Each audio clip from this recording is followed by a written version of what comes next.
क्या माता पिता के कर्मों का फल संतान को भोगना पड़ता है? माता पिता के संस्कार संतान के साथ बड़े ही गहराई से जुड़े हुए होते हैं। माता पिता के कर्म भी संतान को शुभ या अशुभ रूप में प्राप्त होते हैं। इसलिए जो माता पिता अपनी संतान का कल्याण चाहते हैं, उन्हें अपने कर्म अवश्य ही ठीक रखने चाहिए।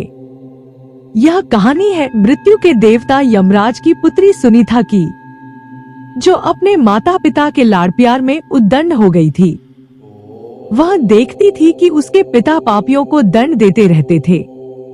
बाल्यावस्था के कारण वह पाप और पुण्य का अंतर नहीं समझती थी, इसलिए खेल खेल में वह किसी के अच्छे कार्य में बाधा डालती और किसी को अकारण मारने लगती। ऐसे उद्दंडतापूर्ण कार्य करके वह बहुत खुश होती थी। एक दिन सुनीता एक गंधर्व कुमार को, जो अपनी आराधना में योग मुद्रा में बैठा था, अकारण ही उसे कोड़े से मारने लगी। गंधर्व कुमार पीड़ा से छटपटाता तो वह खुशी से उछल पड़ती।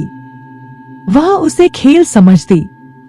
इस प्रकार की अपनी करतूतें वह अपने पिता को बताती।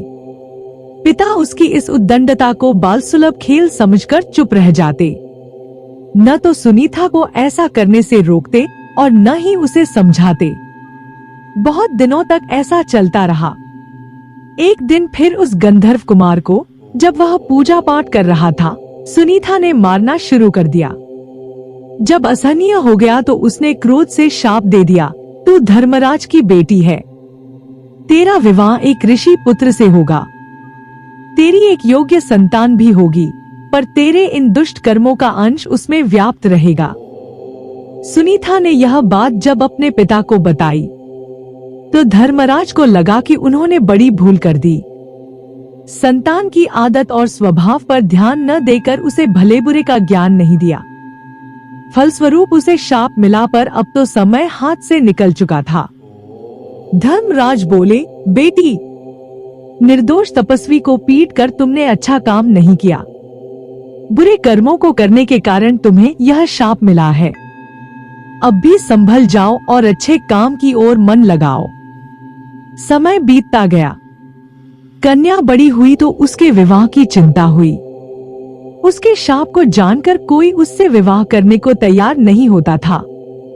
कौन उससे पैदा होने वाले पापी पुत्र का पिता बनता? जब कोई उपाय न रहा तो स्वर्ग की अप्सरा रंभा ने उसे मोहिनी विद्या सिखा दी। अप्सराएं तो इस कार्य में सिद्ध होती थी। अब उसे किसी को भी मोहित करने की विद्या सिद्ध हो गई। एक दिन रंभा उसे अपने साथ लेकर वर की खोज में निकली। एक नदी के तट पर उसने अत्रिकुमार अंग को देखा तो सुनीता अंग को देखते ही उस पर मोहित हो गई। रंभा की माया तथा अपनी मोहिनी विद्या के बल पर उसने अंग को भी मोहित कर लिया। दोनों को एक दूसरे पर आसक्त जानकर रंभा ने दोनों का गंधर्व विवाह करवा दिया। दोनों सुखपूर्वक रहने लगे। कुछ दिनों बाद उनके एक पुत्र हुआ, जिनका नाम वेन रखा गया। वेन अत्रि वंश के अनुरूप ही अपने पिता अंग के समान धार्मिक, सदाचारी तथा रजोचित गुणों से संपन्न था।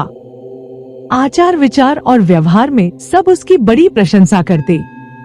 अच्छे कुल में उत्पन्न होने के सभी लक्षण उसमें दिखते थे, पर माँ के एक दुर्गुण के कारण, जिसके कारण वह शापित हुई थी, धीरे धीरे वेन में भी वे दुर्गुण प्रकट होने लगे। कुछ नास्तिकों तथा दुष्टों की संगति में वह नास्तिक भी हो गया। ईश्वर, वेद, पुराण, शास्त्र आदि उसे झूठ लगने लगे। यज्ञ संध्या आदि को वह पाखंड समझने लगा। वह वयस्क हो चुका था। अपने माता पिता का कहना अब वह नहीं मानता था। राजकाज में उसका हस्तक्षेप इतना बढ़ गया कि पिता अंग असहाय हो गए।